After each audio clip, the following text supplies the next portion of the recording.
já está no presídio do Roger o cantor Mauricinho dos Teclados. Ele atropelou e matou o porteiro Luciano Pereira dos Santos, de 39 anos, na BR-230. De acordo com testemunhas, os médicos que atenderam a ocorrência, o músico estava sob o efeito de álcool e em alta velocidade quando acabou perdendo o controle da direção do carro, invadiu a pista contrária e bateu na moto e em um outro veículo. Você confere agora os detalhes da nossa reportagem. Destroços pela pista, uma garrafa de uísque, mais um motociclista morto e a imagem de um silêncio comum que se repete no primeiro dia do ano.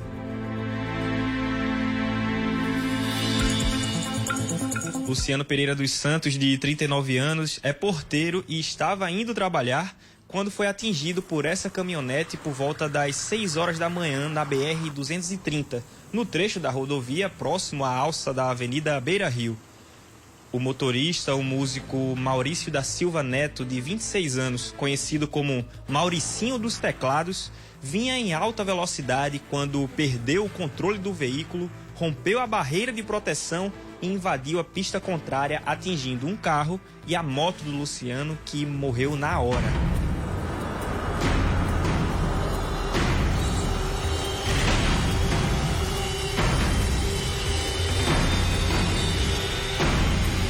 O músico se recusou a fazer o teste do bafômetro. Mauricinho foi socorrido para o Hospital de Emergência e Trauma de João Pessoa, ao lado de uma mulher que também estava no carro. Os dois receberam alta já no início da tarde, mas ele foi trazido para a central de polícia logo após ser preso em flagrante, ainda no hospital, por homicídio por dolo eventual, que é quando se assume o risco de matar. A viatura do Corpo Bombeiro que socorreu o Maurício para o hospital de trauma disse que ele estava alcoolizado. O médico que o atendeu também lá no hospital de trauma diz que ele estava alcoolizado. Ele foi preso em flagrante por crime de homicídio com dolo eventual, por conta de ter ingerido bebida alcoólica, está sob o efeito de álcool. Ele foi autuado por crime de dolo eventual, por homicídio, e foi à audiência de custódia, e a juíza, na custódia, transformou a prisão em flagrante em prisão preventiva e foi transferido para o presídio do Roger. Luciano deixa a esposa e 2 filhos, um garotinho de apenas 8 anos e uma menina de 12. Sujeito tranquilo, era querido por todos, inclusive os moradores do prédio onde trabalhava no bairro do Bessa. Luciano era um empregado extremamente correto, um pai de família exemplar, e ele sempre chegava no horário e saía no horário. Cumpridor das suas obrigações, um excelente profissional, muito correto, honesto, decente, um sentimento de muita dor.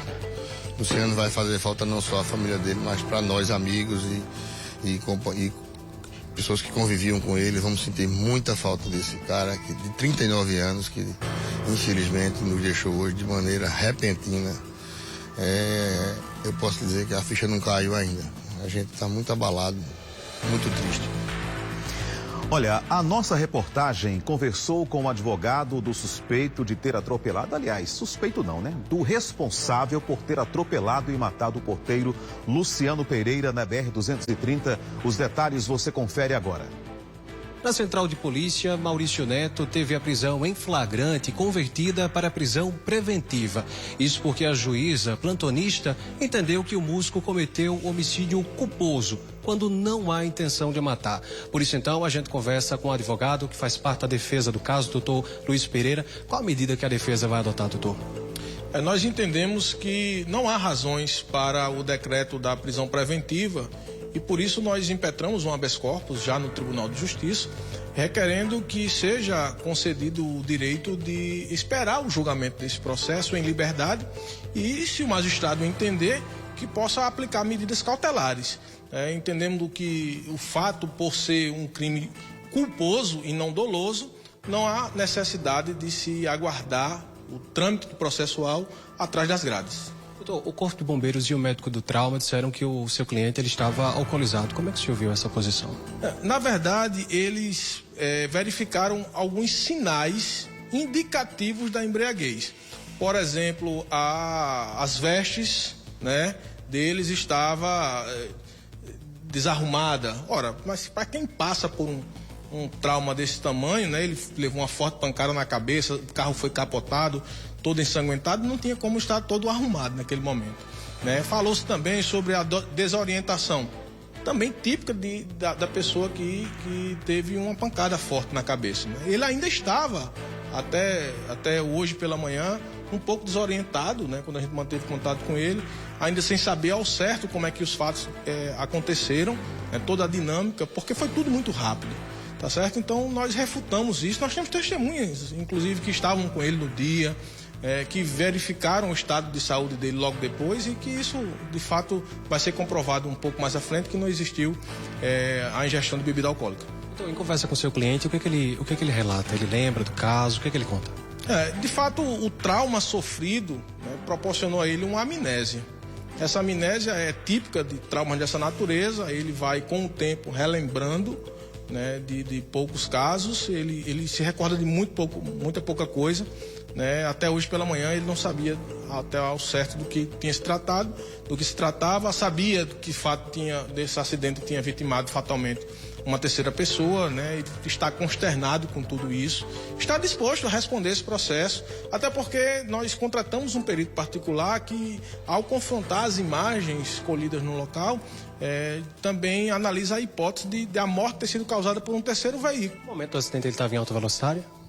Não, pelas imagens é possível perceber que era uma velocidade normal, compatível para a via. É só comparar a velocidade que o carro apresenta naquele momento com os outros veículos que passaram no local.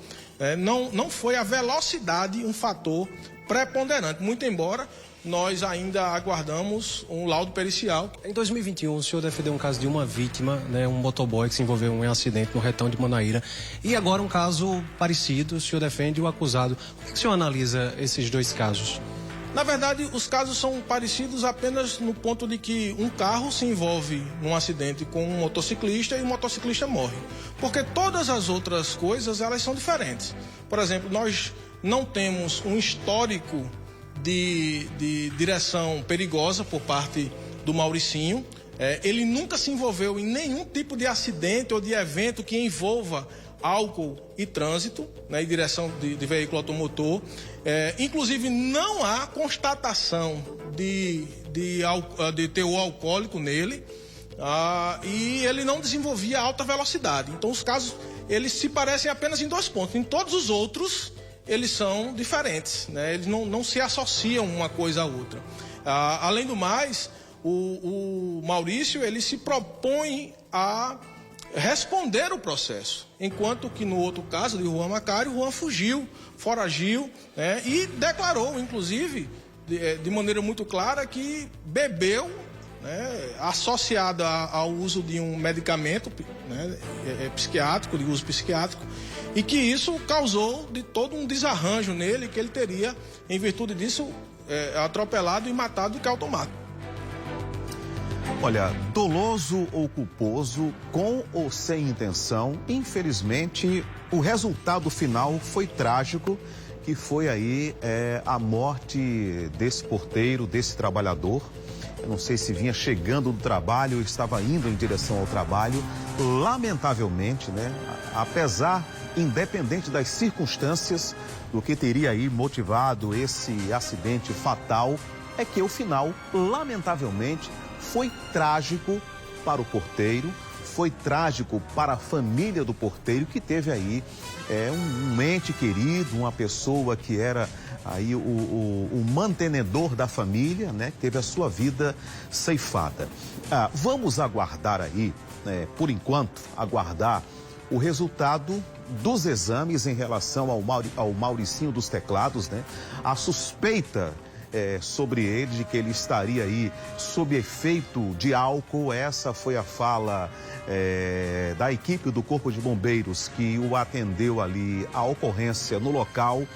Também foi a fala em relação a essa suspeita da equipe que atendeu aí lá no Hospital de Emergência e Trauma, mas estamos aguardando uma comprovação do Instituto Médico Legal em relação ao teor alcoólico, se presente ou se ausente aí no Mauricinho dos Teclados. Vamos dizer que essa constatação seja realmente, essa suspeita, aliás, seja comprovada, seja constatada.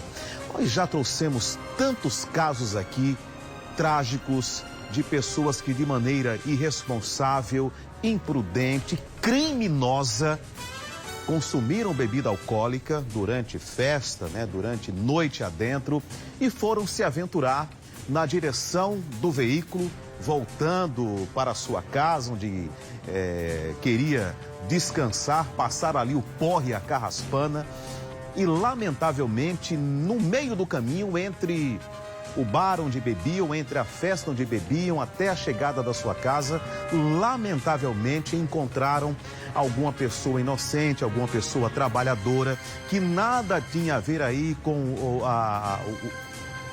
o consumo de bebida alcoólica da pessoa que vinha no carro, que se chocou contra essa pessoa e lamentavelmente teve a sua vida ceifada. Infelizmente, são casos e mais casos que a gente traz aqui o ano todo. O ano de 2022 foram dezenas de casos trágicos como esse. 2023 já começa muito mal aí, com esse acidente trágico, fatal, que ceifou a vida desse trabalhador, desse porteiro aí na BR-230. Por enquanto, pesam sobre o Mauricinho dos Teclados essas suspeitas de que ele estaria aí embriagado sob efeito de bebida alcoólica, mas como são apenas suspeitas, vamos então aguardar o resultado final dos exames, que certamente já deve ter sido feito ali, já deve ter sido coletado o sangue dele para envio aí ao Instituto Médico Legal. É quem vai dar exatamente a certeza se ele estava ou não estava, e se estava, qual era aí o nível, o teor alcoólico, para saber se realmente ele cometeu um crime de trânsito, uma imprudência, um ato altamente irresponsável. Somente os exames é quem vão trazer então essas respostas, vamos aguardar. Infelizmente, o porteiro teve aí a sua vida ceifada, Que Deus tenha piedade aí da família do porteiro, e que dê a essa família o refrigério, o devido conforto em relação a uma perda tão profunda, infelizmente, logo no início do ano de 2023.